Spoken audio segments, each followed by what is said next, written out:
নিশুতি রাতে যখন গোটা গ্রাম ঘুমিয়ে, ঠিক তখন অমল ও তার স্ত্রী মালা দুজনে বেরোয় মাছ চুরি করতে। গ্রামের শেষ প্রান্তে পুরো এক জমিদারের ঝিল রয়েছে। তারা সেখানেই চলেছে মাছ চুরি করতে। গ্রামের পথ ধরে হাঁটতে হাঁটতে অমল বলে, তাড়াতাড়ি পা চালাও, ভোর হওয়ার আগে আমাদের কাজ সেরে বাড়ি ফিরে পড়তে হবে। হ্যাঁ হ্যাঁ, চলো তাড়াতাড়ি চলো। মালা ও অমল এগিয়ে যেতে থাকে। এমন সময় মালা হঠাৎ শুনতে পায় কে যেন সাইকেল চালিয়ে তাদের দিকেই আসছে। মনে হয় এদিকে কেউ আসছে। আমাদের সঙ্গে মাছের হাঁড়ি জাল রয়েছে। এই অবস্থায় দেখে ফেললে কেলেঙ্কারি হবে। চলো আমরা ওই দিকটায় বাঁশ বাগানে গিয়ে লুকিয়ে পড়ি। তারা দুজন তৎক্ষণাৎ গ্রামের রাস্তা ছেড়ে পাশের বাঁশ বাগানের মধ্যে ঢুকে যায়। আর তারা লুকিয়ে দেখে এক গোয়ালা শহর থেকে দুধ বিক্রি করে মাঝ রাতে বাড়ি ফিরছে।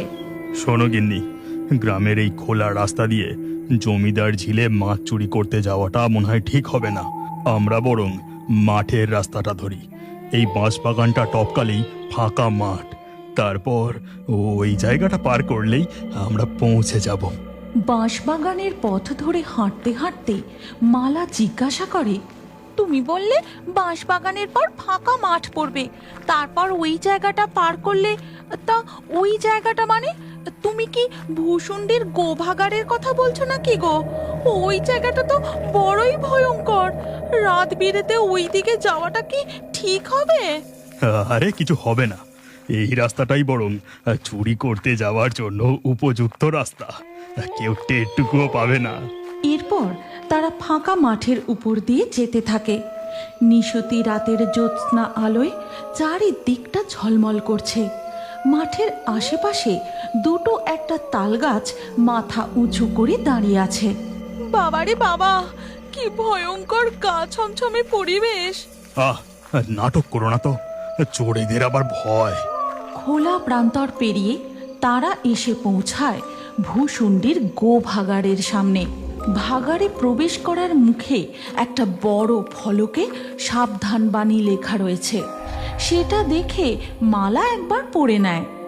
সাবধান, গোভাগাড়, সন্ধ্যা 6টার পর প্রবেশ নিষেধ। অমল ও মালা গোভাগাড়ের মধ্যে দিয়ে হেঁটে যেতে থাকে।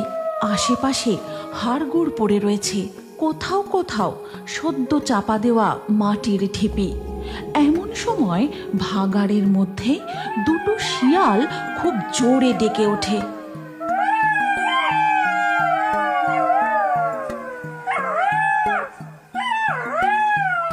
ওরে বাবারে, কি জোরে জোরে শিয়ালগুলো ডাকছে! আশেপাশেই বোধহয় কোথাও আছে। হ্যাঁ, তুমি একটু জোরে জোরে পা চালাও, আমাদের তাড়াতাড়ি এই ভাগাড়টা পার করতে হবে। হাঁটতে হাঁটতে হঠাৎ ঝোপের এক গাছের ডালে মালার শাড়ির আঁচলটা আটকে যায়। আর এই দেখে, আরে এই মরেছে, শাড়ির আঁচলটা আবার কিভাবে আটকে গেল? মালা আঁচলটাকে টেনে ছাড়ানোর চেষ্টা করে, কিন্তু তখনই আঁচলের এক টুকরো কাপড় ছিঁড়ে ঝোপের ডালে আটকে যায়।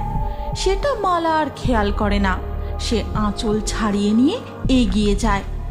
এরপর ভাগাড় পেরিয়ে তারা এসে পৌঁছায় জমিদার বংশের পোড়ো ঝিলের সামনে।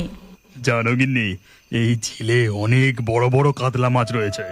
সেগুলোর মধ্যে থেকে আজ যদি একটা জালে পড়ে তো কেল্লা ফতে। না, আর দেরি করলে চলবে না, জালটা এবার তাড়াতাড়ি ফেলি।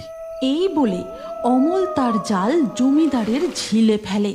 তারপর জালটা ধীরে ধীরে টেনে ওপরে তোলে।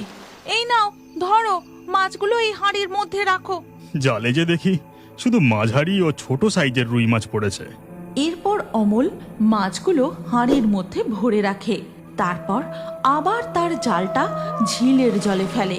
এবারে জাল তোলার সময় অমল জালটায় বেশ টান অনুভব করে।